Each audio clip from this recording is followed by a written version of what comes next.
The numbers just keep rising. Many have walked for days and finally they find safety well outside their homeland. Now we're about 10 kilometers from the border with South Sudan. The UN provides trucks to bring refugees here. They're screened before they're sent off to various refugee settlements in northern Uganda. Their immediate future may look uncertain. Aid camps here are overwhelmed, but their immediate past has been nothing but suffering.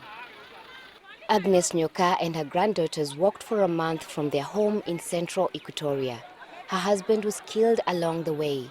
She doesn't yet know what happened to her son or her daughter-in-law. There were many gunshots in Langa, and that is where my husband was shot, and we all ran different directions. The mother of the children fled a different direction. We walked with my son for a while, but I was slow because of the children. I do not know where he is, if he's dead or alive. It took 3 weeks for Betty to bring her brother and sister here. They survived on handouts from strangers along the way.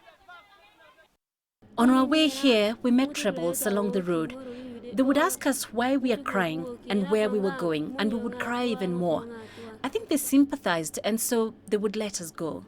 Their father died in 2008. Their mother was shot dead last year, so the 19-year-old is the head of the family. We don't need someone to take care of us. We just need a place I can settle with my siblings, and we will be fine. Back home in Yei, their hometown was deserted. Betty says anyone you saw was likely to be armed and ready to kill. Here, there's refuge. Maybe later, there's school. But for now, they're just happy to see other people, to be part of a community, and to feel safe. Soni Methu, CGTN, Kaluba Reception Refugee Center, Northern Uganda. Let's get more now on that unfolding humanitarian situation in South Sudan and the impact on neighboring countries. We can cross over to Soni Methu. She's joining me from Arua town near the camps where South Sudanese refugees are being received in northern Uganda. Soni, the numbers of South Sudanese streaming across the border into Uganda has been steadily on the rise. How are the refugee centers there coping? Well, Beatrice, as you rightly mentioned, the numbers are more than the centers, even the settlements can handle.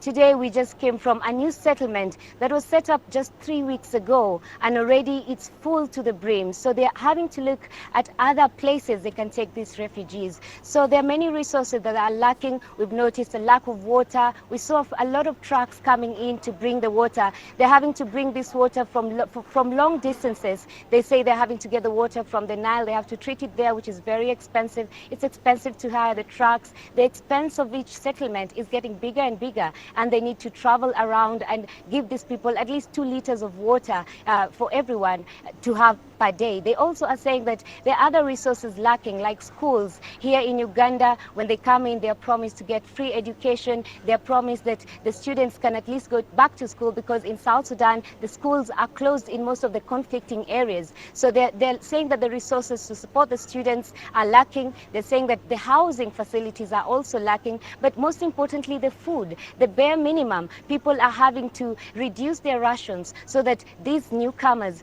these new refugees who are coming in, can get at least something to eat. Beatrice. Soni, around 130,000 South Sudanese have fled into Uganda in the last 3 weeks alone. So what are the fleeing South Sudanese saying about the circumstances leading them to exit South Sudan? Is it the conflict or the famine that is driving them away? Well, both. But most importantly, the people we spoke to, almost everyone either knows someone who was shot, was related to someone who was shot, or at least had gunshots around their neighborhood before they couldn't take it anymore and decided to come here. So for most of them, they're fleeing for safety. But as I mentioned, schools are closed. Someone told us that if you're going to a hospital, you go at your own risk. Young men cannot leave their homes to go farming or look for a job, because they would either be killed by the rebels or be killed by the soldiers on the ground, who will assume that they are part of the rebels. The rebels will obviously assume that they support the government. So one young man we spoke to said he had to come here with his little little son because he feared for their lives, but also they were starving in their own home.